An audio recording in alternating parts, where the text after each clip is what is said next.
What's going on, everybody? Thank you so much for joining. Hope you're having a great one today. As always, as you should be able to tell from this, today we're taking a look at the Cowboy from Lim Toys, or Lim Toys. I'm not entirely sure how to pronounce it. More importantly, it's John Marston from Red Dead Redemption 2.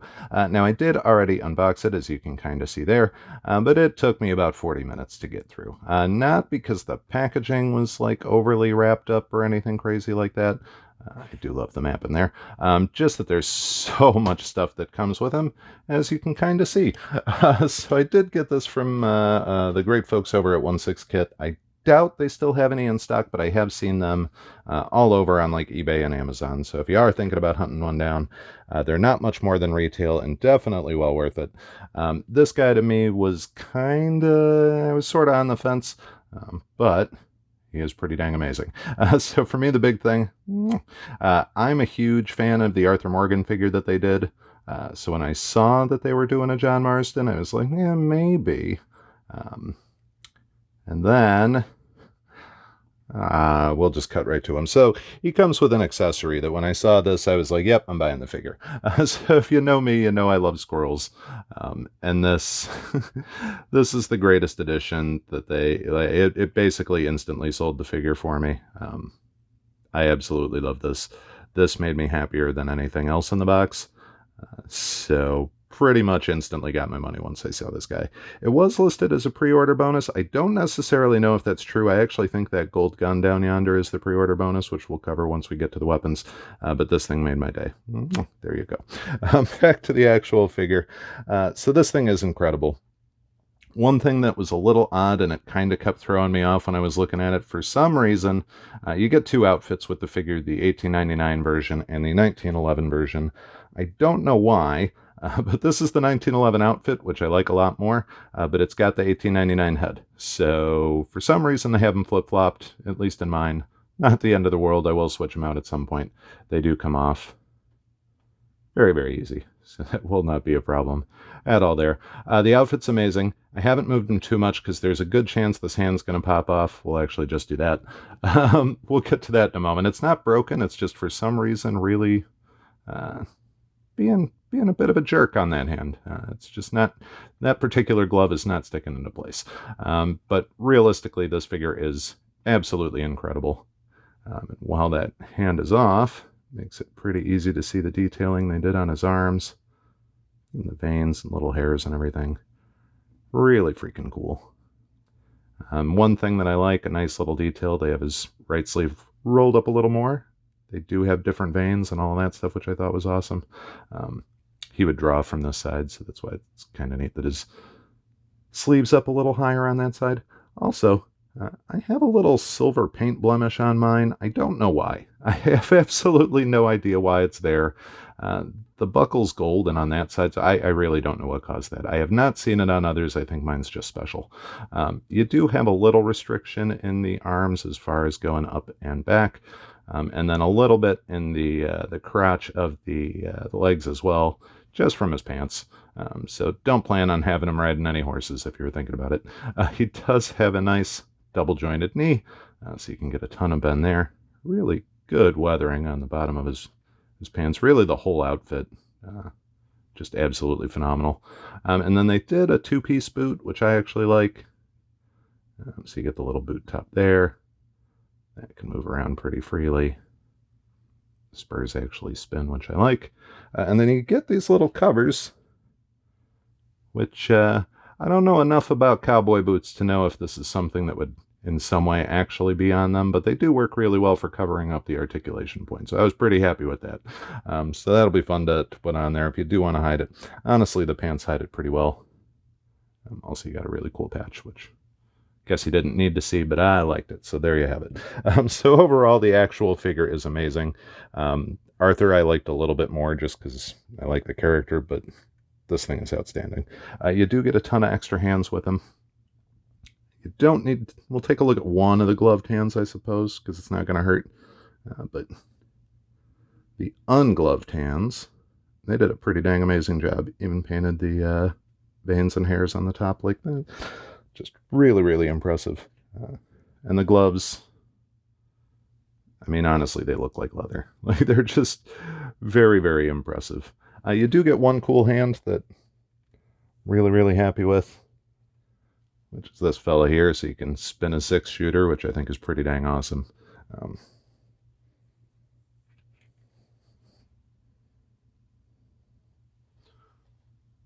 Ta-da! Whee!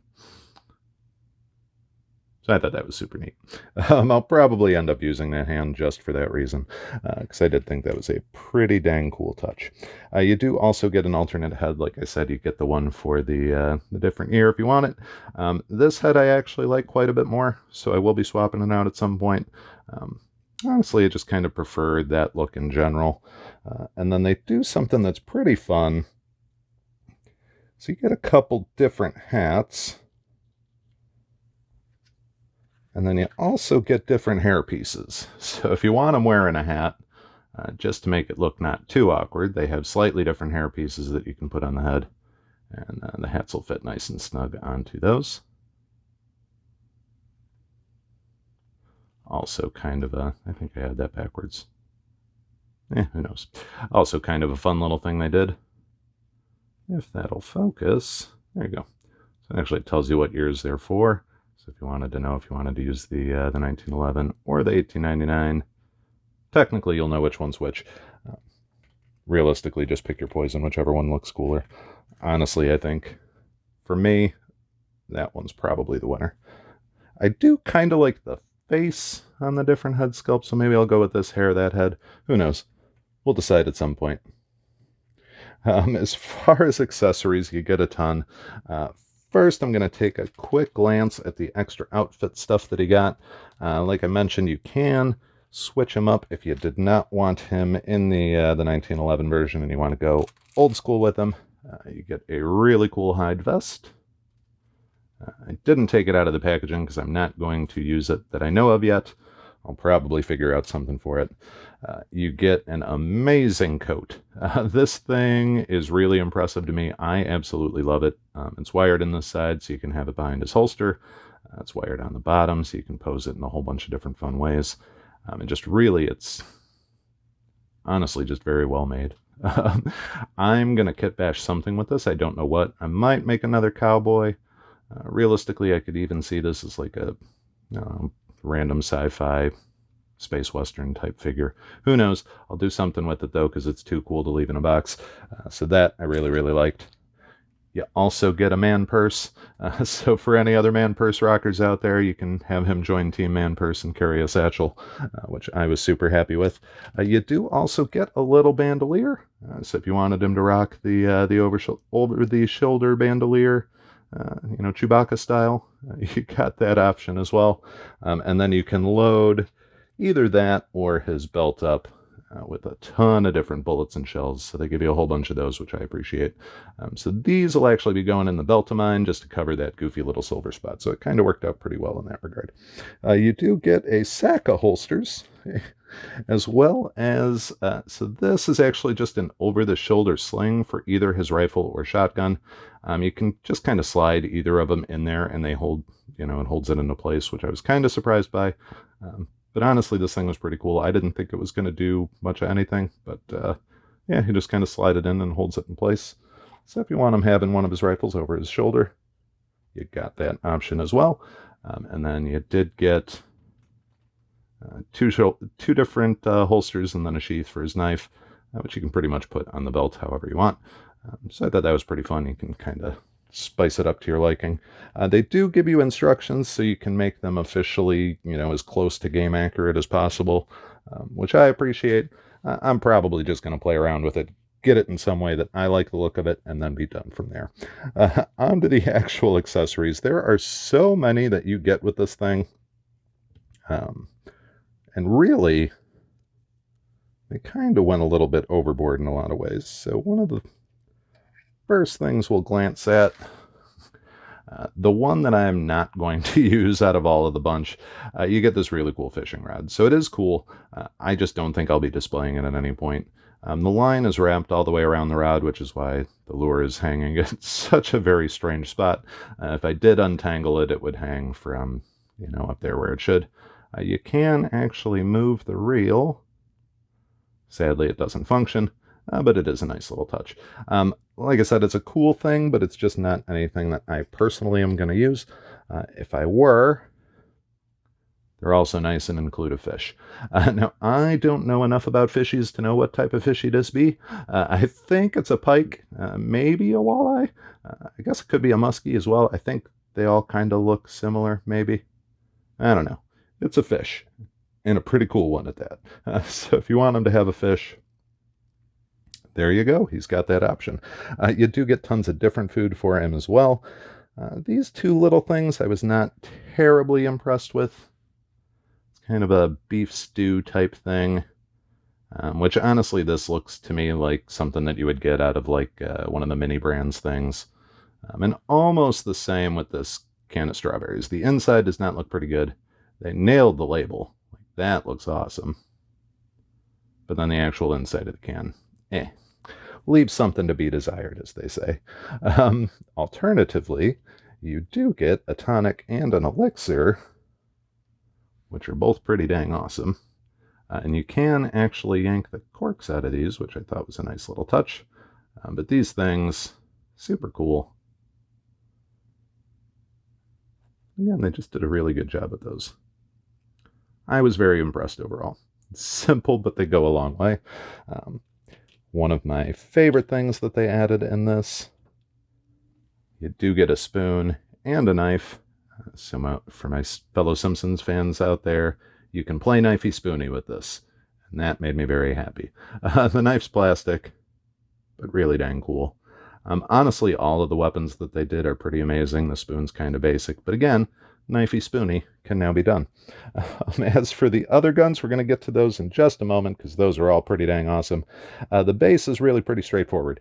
You get this relatively large dragonfly. Somebody that has dragonflies in my area, I can say that this is probably much larger than 6th scale, but I digress. You also get this cool little cactus piece, and both of those guys clip into this. So the base itself, it's kind of straightforward. It's nothing too amazing. I do like the little gecko there. Get the nice little cowboy plate on there. And then there's a crotch grabber that just snaps into there. So it's really kind of straightforward and simple. Nice and basic. Does the job. That's the important part. I've gotten way worse bases in my life, so I can't complain. As far as other little things, you get this fun little pocket watch. It does not close, so I was kind of bummed out of that. But, I mean, I guess I could break it and close it if I really wanted to, but I don't. I do think it was a pretty fun little add-on there. One of my personal favorites out of the package is this fella. I grew up watching the Looney Tunes, so this just immediately made me think of Wile E. Coyote and, the Acme contraptions. I have no idea what I'm going to use this for, but I'm absolutely going to display something with it, tie some wires up to there, maybe strap it to some dynamite. Kind of wish it came with some explosives to use with this, but small complaint. Now, the actual guns that he gets, amazing. So they did a really good job, just in general, with Red Dead Redemption of the firearms that are used. Most of them are based off of real guns. Probably all of them are. Some of them I'm not overly familiar with. For example, I know this is a double-barrel 12-gauge shotgun. I don't know if this is specifically based off of any maker model. Not entirely sure there, but it is super cool. Does have the nice little double trigger there as well.